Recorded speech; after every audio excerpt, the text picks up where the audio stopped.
The bomb has just exploded in Boston. The Celtics are trapped in a financial snare that could cost the new front office hundreds of millions of dollars. And who is to blame? Brad Stevens made the tough moves in the summer, but he did not finish the job when he had the chance. Now Anthony Simons and Sam Hauser are destroying their own market value, and the team sits just $12 million away from escaping the luxury tax. A tiny gap that could mean the difference between financial freedom and an accounting nightmare that will haunt Boston for the next 5 years. The Celtics are paying the repeater tax after finishing above the line in 3 of the last 4 seasons. And what is the penalty? $3 for every dollar over the line in the first bracket. That is not a typo. 3 for 1. As you climb the brackets, the rate jumps to 3.25, then 5.50, then 6.75, and it keeps rising. Stevens saved nearly $290 million in expenses since the start of the offseason by trading Drew Holiday and Kristaps Porzingis. But by leaving the roster $12 million above the line, he threw away the chance to reset the repeater tax clock. And here is the problem.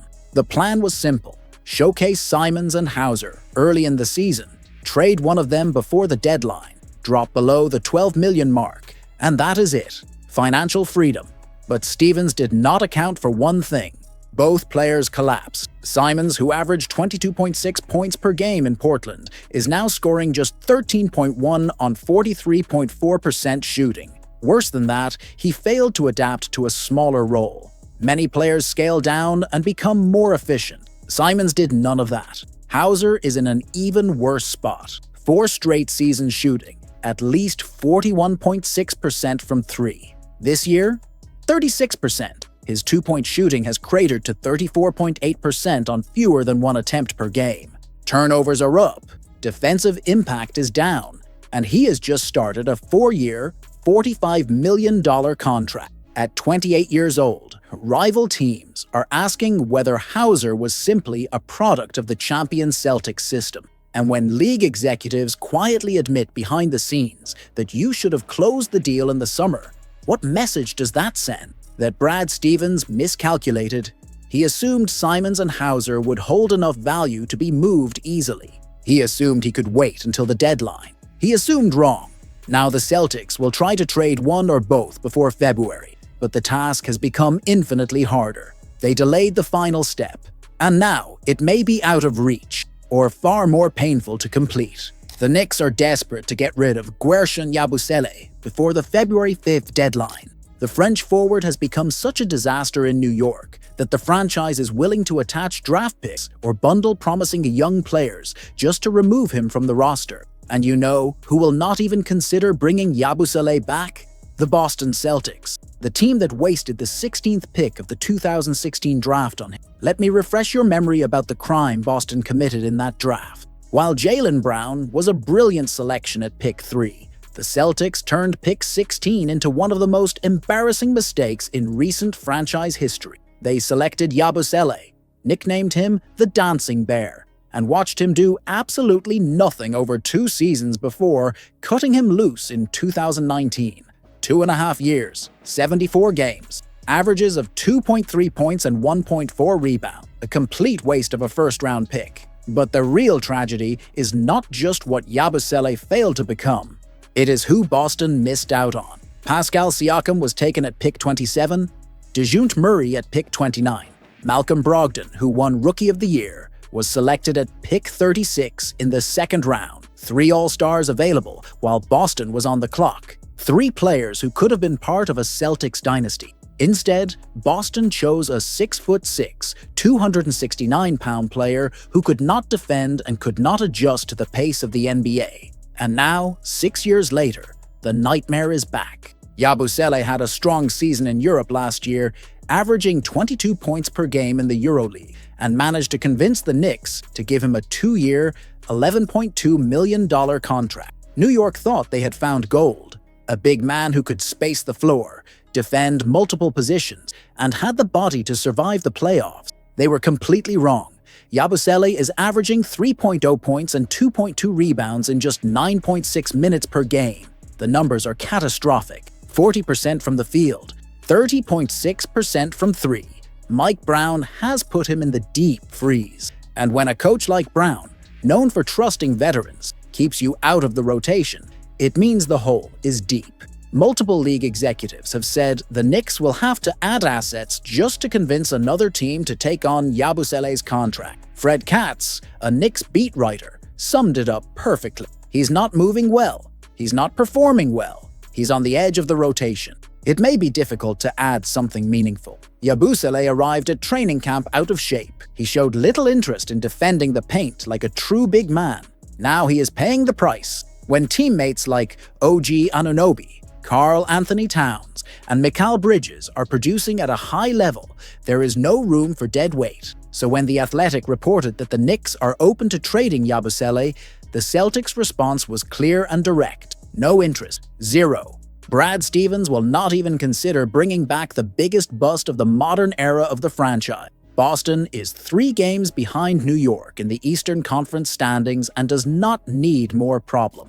Chris Haynes revealed on Amazon Prime that the Warriors are desperate for an athletic big man and have placed Robert Williams III at the top of their target list ahead of the deadline. And what makes it even more brutal, they want to reunite Time Lord with Al Horford, the same 2 big men who formed the most dominant front-court duo in the NBA during the 2022 Finals, when Boston came within inches of winning the title. The same 2 who were torn apart by Stephen Curry and the Warriors. And now Golden State wants them together to chase a ring. The irony is ruthless, and the Celtics can only watch from a distance. Let me remind you of the context. Robert Williams and Al Horford were the pillars of Boston's historic turnaround in 2022. The Celtics were 11th in the East in January. The defense was a mess. Then Horford returned from Philadelphia, and Williams exploded onto the all-defensive second team. The duo turned Boston's paint into Alcatraz. They were versatile, mobile, and dominant as rim protector. Boston climbed to second place in the East and reached the finals. They were 2 wins away from winning it all, until Curry tore them apart at TD Garden in Game 4 with 43 points and ripped the title dream straight out of Boston's hands. Now, 4 years later, the Warriors want both of them. Haynes' reporting was clear. Golden State sits 9th in the West at 13 and 15. They are desperate for rebounding and interior defense.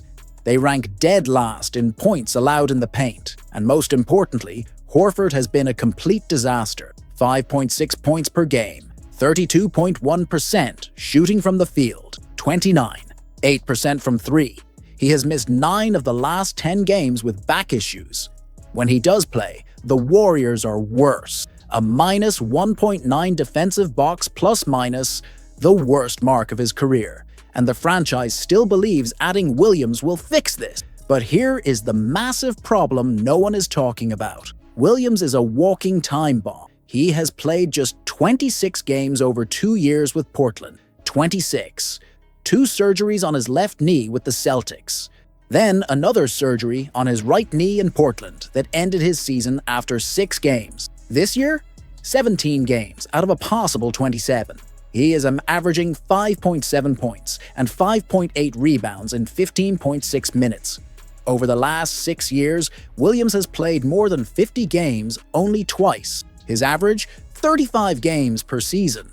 And the Warriors believe they can extract value from a player who can barely stay healthy. The numbers show how badly Golden State needs help. They allow one of the 10 highest totals of points in the paint in the league. Rebounding and shot blocking, bottom half. Quinton Post has started 8 games, but he is an unpolished rookie. Trace Jackson-Davis lacks the physicality to handle heavy bigs in the playoffs, and Horford is too old and too broken down to handle 25 to 30 minutes a night. Williams would be the perfect solution if he could stay healthy. A massive IF that will probably never become reality. Right now, the Celtics are overperforming, riding real momentum and asking a brutal question. Will the front office be brave enough to push all chips to the center of the table? Jaylen Brown and the supporting cast have carried the team farther than anyone penciled in, and whispers that Jason Tatum's rehab is ahead of schedule add a dangerous dose of optimism to the mix. Enter Nikola Vucevic, a proven double-double machine, who still posts near 16 points and 9 rebounds a night, and who suddenly looks cheaper to acquire than his production suggests. A short-term rental, yes, but short-term glory can rewrite a season. The obvious pitch is simple. Add Vucevic, shorten the opponent rotation, and let Tatum return to a team with a real low-post threat. First, offering nothing but late picks and throwaway wings for a veteran center is naive.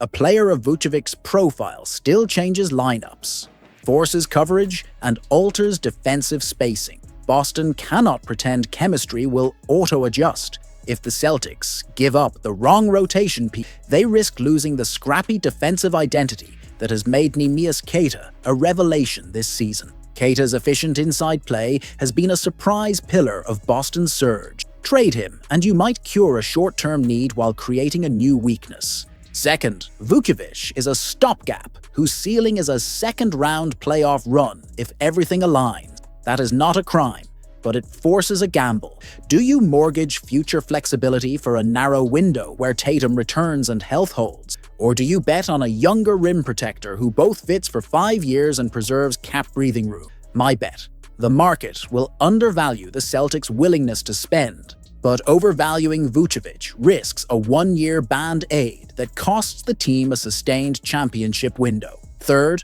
the moral hazard the front office faces is real. Bring in the vet, he performs, and every rival will, quote, shop for veteran help at the deadline next year. The Celtics, by signaling urgency, could spark a bidding war for other rentals and squander the precise cap architecture they painstakingly rebuilt. So what should they do?